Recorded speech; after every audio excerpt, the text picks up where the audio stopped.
My selfish sister abandoned her 3 children years ago. I took them in and raised them as my own, gave them love, care, and all my energy. Now that they've grown up, they're thankful and support me financially. But suddenly, my sister reappeared after all these years, furious and demanding I give her the money they now send me. She's angry she's not getting what she once walked away from. When you're 48, you don't expect gratitude. You just do what feels right and move on. But I never thought the only thank you I'd get would be my sister calling me a thief. I never wanted someone else's kids. I didn't even have my own. It just didn't happen. But I raised 3 of them. Not because I wanted to, but because I couldn't stand by and do nothing. Mallory, my younger sister, was always self-centered, prideful, and loud. We stopped talking in our 20s when I went off to college and she stayed behind with her boyfriend, who gave her twins within a year, and a third child shortly after. No one judged her. Our parents helped out. I sent money when I could, but she developed a quick allergy to motherhood. Work, dates, new guys, breakups again. And the kids were always left behind. I didn't visit for her. I visited because I couldn't not. You don't forget the image of a 6-year-old cooking dinner for her little brother. Mallory yelled at them over nothing, blamed them for everything, for being dumped, for failing to build a career. I never once heard her say a kind word to them. To her, they were baggage, proof that her life hadn't gone the way she planned. But to me, they were something else. I couldn't take them. I had no rights. But I stayed close. I helped with homework, doctors, school meetings. At first, I was just their aunt. Then I became the only adult they could trust. I didn't save them. I just showed up. When they turned 18, they packed their things and moved in with me. On their own. No begging, no drama. Just, can we live with you now? And I said yes. Because who else would have? Because they chose me. Not because I was better, but because I was there at all. The first few months were chaotic. They had their lives, I had mine, and we were all trying to figure out how to live under the same roof without stepping on each other's toes. I worked long hours, they were busy with school, but we found time to be together. Dinner became our routine, the time when we could just talk. I remember how my nephew, Ethan, would always ask me for help with his math homework. At first, it felt strange. These weren't my kids, and yet they were looking to me for guidance. Slowly, the idea of being their support system started to settle in. Not a savior, but a steady presence. And as I got to know them better, I began to understand why they chose me. They didn't have a mother they could turn to. Not really. They had a woman who saw them as inconveniences, as obstacles to our happiness, and who only seemed to care when it was too late. For years, Mallory had been blind to their needs. And when they were little, she saw them as a burden to her dreams. I couldn't change the past, but I could be here now. The longer they stayed with me, the more they opened up. The secrets, the stories, the silent tears, all the things I knew were hidden beneath their carefully crafted facades. And I could see it in their eyes. They were slowly shedding the layers of fear and sadness. They were starting to believe in something more, in a family that wasn't based on guilt, manipulation, or abandonment. They never asked for this kind of life, but they deserved it. They deserved peace, love, and the chance to feel safe. Mallory, on the other hand, was a distant memory for them. After a while, they stopped mentioning her. They didn't need to anymore. I became the person they came to when things were difficult. I could never be their mother, but I had become someone they could trust. I didn't know what the future held, but for the first time in a long while, it felt like it was mine to shape. I didn't expect things to stay quiet forever. The peace was nice, but I knew the storm was coming. And it came, in the form of Mallory's fury. After they turned 18, my niece and nephew made their choice, and Mallory was livid. I never once heard from her, not even a call or a message. But the moment she found out they'd moved in with me, the wrath began. She sent me an angry text, saying, "You think you're their savior now? You've stolen them from me." The words hit me like a punch in the stomach, but I didn't respond. I'd learned by then that nothing I said would change her mind. I had never been more convinced that Mallory's idea of motherhood was all about possession, not love. She didn't care about what they needed, only about them serving her own needs. The worst part was when she told them, "You'll regret leaving me. I'll never forgive you for this." It wasn't just an empty threat. It was the way she always controlled them, with guilt. I wasn't surprised that it hurt them. But I also knew they were done. They'd spent years under her thumb, and now they were free. They were living their lives, choosing their future, without the suffocating weight of her manipulation. Still, it wasn't easy. They'd been torn between me and their mother for so long. The pull of loyalty to their blood was powerful, even if they knew deep down what was best for them. I watched them struggle with it. They wanted to be kind, to give Mallory the benefit of the doubt. But with each passing day, it became clearer that they didn't owe her anything.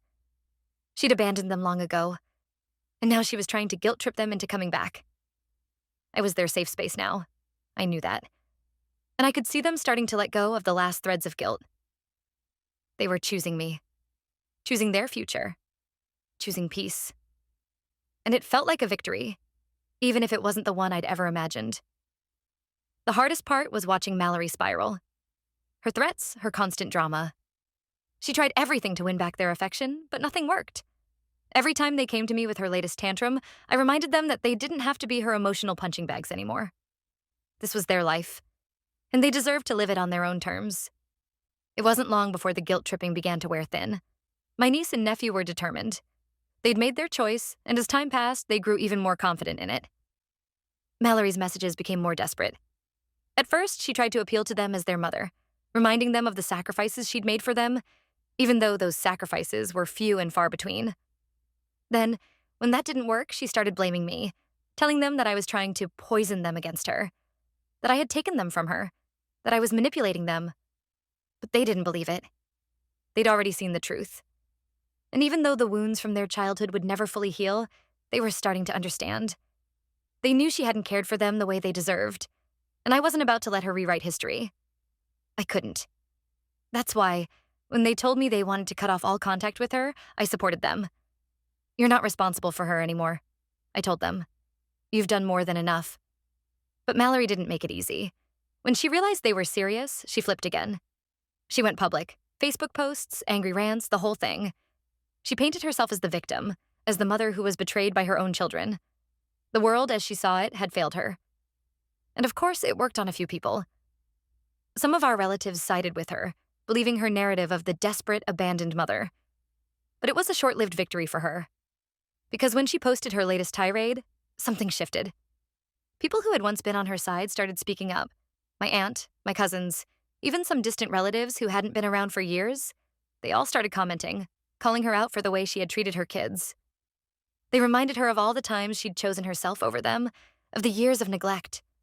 It felt like a turning point, one I hadn't expected. Mallory was unraveling, and yet she still couldn't see it.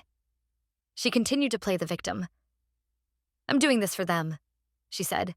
"They'll realize I'm the one who really cares about them." But in her eyes, it wasn't about caring. It was about control. It had always been about control. And as much as she tried to manipulate their emotions, my niece and nephew were finally free. They were no longer her puppets, no longer her burden. And they were starting to heal. Something Mallory refused to acknowledge. Time passed, and I could feel the weight lifting off their shoulders. My niece Olivia began to laugh more freely. Ethan, my nephew, started to smile with a lightness I hadn't seen in years. The walls they'd built around themselves, trying to protect their fragile hearts, slowly began to come down. And then, something unexpected happened. Mallory reached out to me. It was a message, of course. She never could confront anyone face to face. "You've ruined everything," it said. "You've taken my children from me. You've manipulated them, and now they won't speak to me. I need to talk to you. I can't fix things with them if I can't fix things with you." My first thought was to ignore it, to block her and move on. But something in me resisted. Maybe it was because I knew how deep her desperation ran, or maybe because I wanted to be sure, once and for all, that I'd made the right choice in cutting her off. I didn't respond immediately, but I did give it some thought. She hadn't even once tried to apologize. Not to me, not to them. She hadn't acknowledged the damage she'd caused. She was just offering a version of herself that she thought I might accept. She wanted to come back into their lives, but only on her terms. She wanted the relationship with them to be a clean slate, but without acknowledging the years of harm she'd caused. "So," I responded, "if you want to talk about what's happened, truly talk about it, then maybe we can have a conversation. But don't expect me to forgive you because you think you deserve it. It's not about you anymore. It's about the children. They've suffered enough, and they've chosen to leave you behind. That's not on me. It's on you." She didn't reply right away. In fact, there was no response at all. Instead, she turned to her Facebook as usual and posted something vague about betrayal and how people don't realize what they've done to their families. She still hadn't grasped the concept of accountability. The next few days were filled with silence. No messages from her. No calls. I figured she'd given up.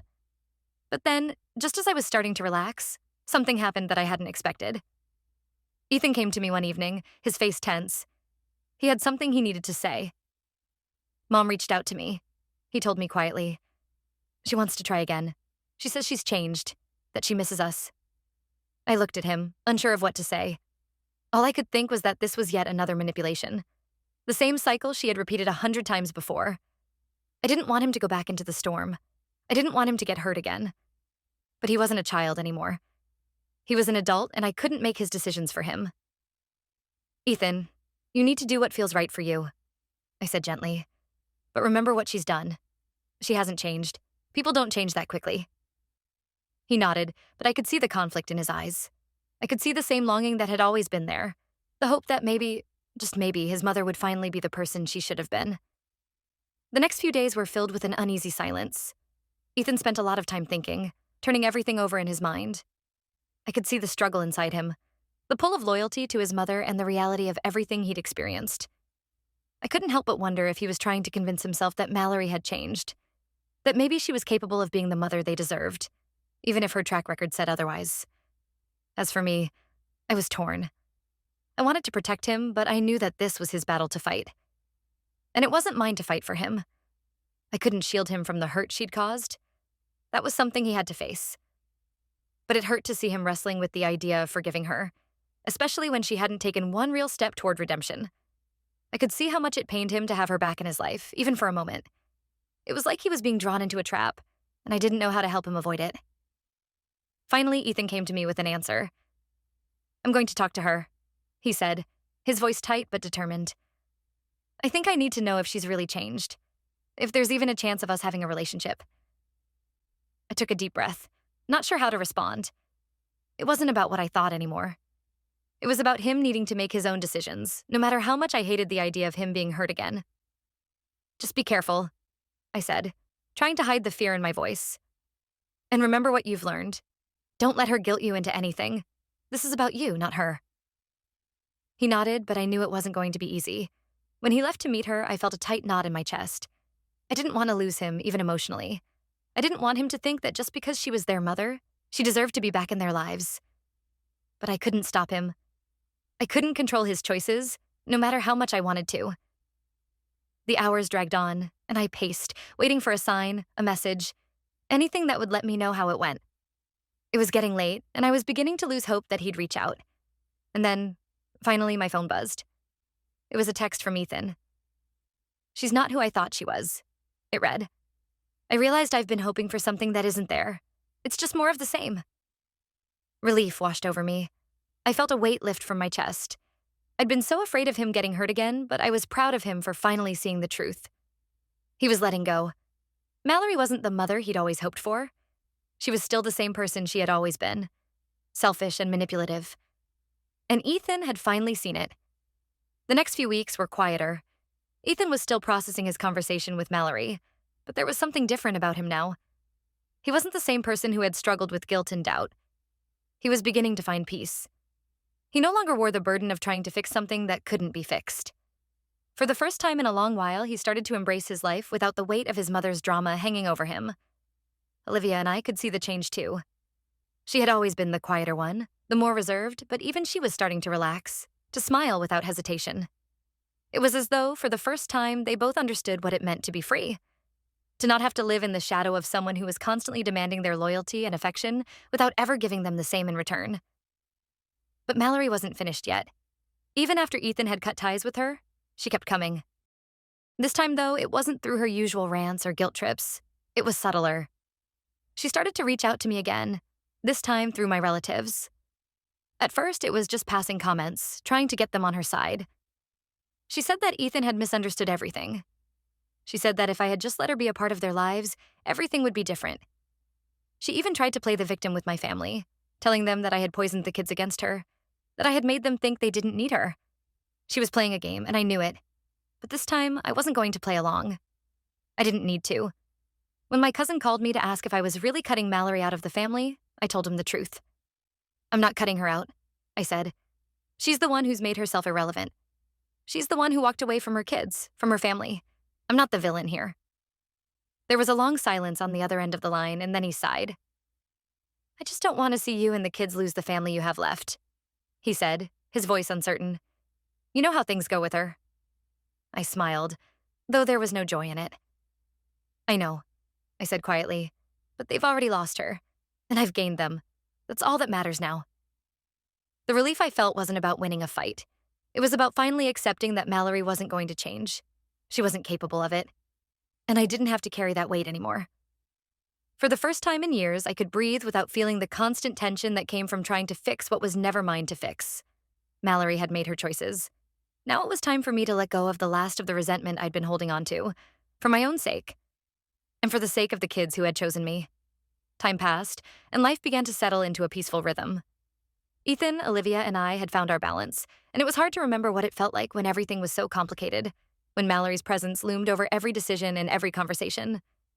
The kids had grown, found their paths, and become strong, independent people. They no longer needed to carry the weight of their past. I watched them as they flourished in ways I never thought possible when they were younger, struggling under their mother's neglect. Ethan was thriving in his medical career. Olivia had become a successful teacher, and Chloe, the youngest, had started her own beauty business. They had grown beyond their circumstances, beyond the limitations Mallory had tried to impose on them. And as for me, I had found a sense of peace I hadn't known I was missing. The years of strain, the endless attempts to fix things that were broken beyond repair, all of it faded into the background. I focused on what truly mattered. My family, the one I had built with love, patience, and persistence. Then came the day I least expected. A message from Mallory. A long, rambling text that barely made sense, full of regret and half-formed apologies.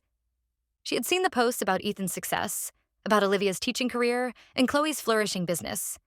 It was clear that she had been keeping tabs on us through the few remaining relatives who still spoke to her. I know you're angry, she wrote. I know I messed up, but I miss my children. I want to make things right. I know I can't change the past, but I want to try. I read the message several times, unsure of what to feel. Part of me was angry, part of me was indifferent. But mostly I felt pity. Not for her, but for the person she had become. She had spent years pushing people away, refusing to face the consequences of her actions, and now, when it was too late, she wanted to return. But I had learned something important over the years. You can't rewrite history. She couldn't just come back into their lives when it was convenient for her. She didn't deserve that chance, not after everything she'd put them through. I sat down with Ethan and Olivia that evening, and we talked. Mallory's message had been a test, and I needed to know where they stood. Without hesitation, they both made it clear. They didn't want her in their lives. It wasn't out of spite, but out of the realization that they had already moved on. They didn't need her approval or her attempts to fix things. What they needed was the family they had built together, and that was enough. I sent Mallory a brief message. It's too late for that. You made your choices. I won't let you hurt them again. That was the last I heard from her, and I didn't care. I had spent years being manipulated, gaslit, and drained by her need for control. But now, my family was thriving. Not because of her, but despite her. The kids were free, and I was free too. I had done my best, and that was all I could do. We didn't need Mallory. Not anymore. We had each other.